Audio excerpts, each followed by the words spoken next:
আসসালামু আলাইকুম ওয়া রাহমাতুল্লাহি ওয়া বারাকাতুহু। আলহামদুলিল্লাহ ওয়াসসালাতু ওয়াসসালামু আলা রাসূলিল্লাহ ওয়া বা'দ।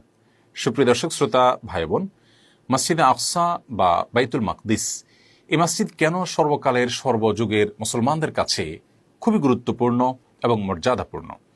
কোরআন এবং হাদিসের আলোকে আজ আমরা মসজিদে আকসার 11টি অজানা তাৎপর্য এবং ফজিলত ও মর্যাদার কথা জানব ইনশাআল্লাহ তাআলা।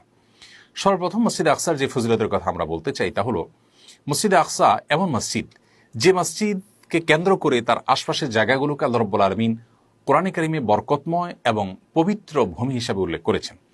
সূরা ইসরা আল্লাহ রাব্বুল আলামিন মসজিদে আকসার আশপাশের জায়গাগুলোকে বরকতময় বলেছেন। আল্লাহ বলেছেন, সুবহানাল্লাযী আসরা বিআবদিহি লাইলাম মিনাল মাসজিদিল হারামি ইলাল মাসজিদিল আকসাল্লাযী বারাকনা হাওলা। মসজিদ আকসার পরিচয় দিতে গিয়ে এখানে আল্লাহ বলেছেন, যার আশপাশের জায়গাগুলোকে আমি বরকতময় করেছি। তার মানে একটি মুবারক এবং বরকতময় জায়গায় অবস্থিত। এবং সূরা মায়দায় আল্লাহ রাব্বুল আলামিন এই মসজিদকে, এই মসজিদের ভূমিকে আরদে মুকাদ্দাসাহ বলেছেন, পবিত্র ভূমি বলেছেন।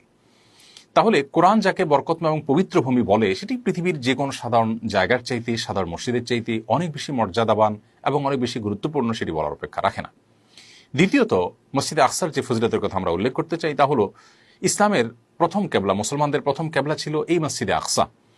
আল্লাহ রাব্বুল আলামিন যখন প্রিয় নবী সাল্লাল্লাহু আলাইহি ওয়াসাল্লাম এবং সাহাবা ইকরামের উপর সালাত ফরজ করেছেন মক্কায়, তখন তাদেরকে বাইতুল মাকদিসের দিকে ফিরেই প্রথমে সালাত আদায় করার নির্দেশ দিয়েছেন।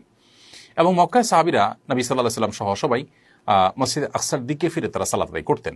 মদিনায় হিজরত করার পর 16-17 মাস পর্যন্ত একইভাবে মসজিদ আকসার দিকে ফিরে তারা সালাত আদায় করতেন। পরবর্তীতে নবী সাল্লাল্লাহু আলাইহি ওয়াসাল্লামের মনের আকাঙ্ক্ষা ছিল, তামান্না এবং আগ্রহ বাসনা ছিল মক্কার মসজিদে হারামের দিকে ফিরে সালাত আদায় করার। এটা যেন কেবলা হয়, সেটি তার আকাঙ্ক্ষা ছিল, কারণ এটি ইব্রাহিম আলাইহিস সালামের স্মৃতি বিজড়িত মসজিদ।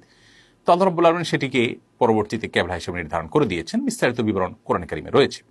তাহলে মসজিদে আকসা এটি আমাদের কাছে গুরুত্বপূর্ণ হওয়ার দ্বিতীয় কারণ হলো, এটি মুসলমানদের প্রথম কেবলা।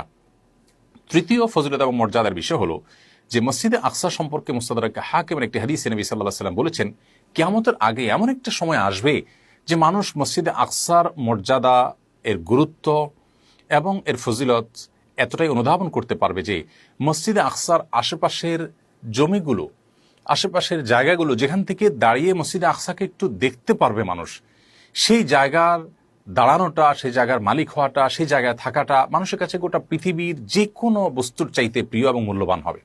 তো এরকম একটা সময় আসবে, এখান থেকে বোঝা যায় যে মসজিদের গুরুত্ব এবং মর্যাদা আল্লাহ সুবহানাহু ওয়া তাআলার কাছে কত বেশি। মসজিদে আকসার 4 নম্বর ফজিলত এবং মর্যাদার দিক হলো যে এটি নবী সাল্লাল্লাহু আলাইহি সাল্লামের ইসরা এবং মেরাজের কেন্দ্র ছিল। আমরা জানি প্রিয় নবী সাল্লাল্লাহু আলাইহি সাল্লামকে আল্লাহ রাব্বুল আলামিন মক্কার